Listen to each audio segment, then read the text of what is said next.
Title: लालची समोसे वाला। चमन गांव की एक संकरी गली में रहता था। वह एक कुशल समोसे वाला था। उसके समोसे लाजवाब, कुरकुरे और इतने स्वादिष्ट होते थे कि आसपास के दफ्तरों और दुकानों से लोग सिर्फ उसके यहाँ ही समोसे लेने आते थे। चमन की दुकान हमेशा ग्राहकों से गुलजार रहती थी। धीरे धीरे चमन को अपनी लोकप्रियता का घमंड हो गया। वह सोचने लगा, मेरे समोसे इतने लजीज हैं कि लोग मेरे आगे नाचेंगे। मैं जितना महंगा बेचूंगा उतना ही लोग लेंगे। इस लालच में उसने समोसे के दाम बढ़ा दिए। पहले जहां वह 30 रुपये में 2 समोसे देता था, वहीं अब वह एक ही समोसा 30 रुपये में बेचने लगा। शुरुआत में तो लोग चमन के स्वादिष्ट समोसों के लिए ज्यादा दाम देने को तैयार हो गए, मगर धीरे धीरे ग्राहकों की संख्या कम होने लगी। कुछ दूर पर रहने वाले मोहन ने गली के कोने पर एक नई समोसे की दुकान खोली थी। मोहन के समोसे भले ही चमन के जितने लजीज न हों, पर वे सस्ते जरूर थे। 30 रुपये में मोहन 2 समोसे देता था। चमन की लालच के कारण लोग अब मोहन के पास जाने लगे। चमन को जब ये एहसास हुआ तो उसे अपनी गलती का पछतावा हुआ। उसने ग्राहकों को वापस लाने के लिए कई तरकीबें अपनाईं। उसने अपनी दुकान को रंग रोगन से सजाया, फैंसी पैकेट बनाए, पर ग्राहक वापस नहीं आए।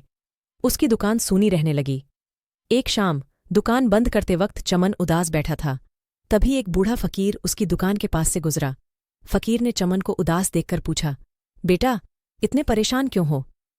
चमन ने अपना सारा दुखड़ा फकीर को सुना दिया। फकीर ने ध्यान से सुना और फिर मुस्कुराते हुए कहा, बेटा, तू भूल गया कि व्यापार सिर्फ कमाई करने का जरिया नहीं है। ग्राहकों का भरोसा जीतना भी उतना ही जरूरी है। लालच में आकर तूने अपने ग्राहकों को धोखा दिया, जिसका खामियाजा अब भुगत रहा है। चमन ने फकीर की बातों को गंभीरता से सुना। फकीर ने उसे समझाया, अब भी देर नहीं हुई है। अपने पुराने दाम वापस लाओ और ग्राहकों से माफी मांगो। उन्हें बताओ कि तुम उनकी जरूरतों का ख्याल रखते हो। फकीर की बातों ने चमन को झकझोर दिया। उसने अगले दिन से ही अपने पुराने दाम वापस लगा दिए और दुकान के बाहर एक तख्ती लगाई, क्षमा करें, मेरी लालच में आप सबको तकलीफ हुई। अब से पुराने दाम पर समोसे मिलेंगे। चमन ने ग्राहकों से माफी मांगी और उन्हें अतिरिक्त चटनी देकर खुश करने की कोशिश की। कुछ ही दिनों में उसकी दुकान पहले जैसी गुलजार हो गई। चमन ने सीखा कि ईमानदारी और ग्राहकों की संतुष्टि ही व्यापार की असली पूंजी है।